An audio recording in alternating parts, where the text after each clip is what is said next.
আর কি হলো রে? স্যার কথা হচ্ছে আমি কেরালায় কাজ করি। আচ্ছা। তা কথা হচ্ছে স্যার, বাবা মায়ের কথা অমান্য করে আমি একটা মেয়েকে ভালোবাসা করে বিয়ে করেছি। বেশ। তা আমি কেরালায় কাজ করি, কেরালাতেই থাকি।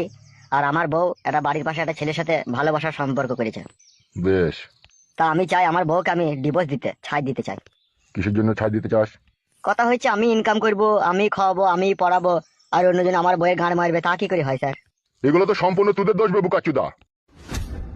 কি বলছেন স্যার? আমাকে বিদেশে কাজে যেতে হবে না, আমার বউ ছেলেকে ইনকাম করে খাওয়াইতে হবে না আমাকে? এতে কি করে আমার দোষ হতে পারে স্যার? এই গুদমারানির ভাই বুকাচুদা, তুই যা তো আজাদ দেখে বিয়ে করলি না বিয়ে করার সময়? বড়া কি অফিসার গো, তুমি আবার গাল দিচ্ছ? গুদমারানির ভাই বুকাচুদা, প্রেম করার সময় আমাকে বলেছিলি তো? এখন তোর বড় নাম করছে, এখন আমাকে জানাইতে ছিলাই? বড়া আপনি অফিসার না অন্য কিছু? এ তোকে ঠিকই বলছি বে, বালমুকু ছোড়া।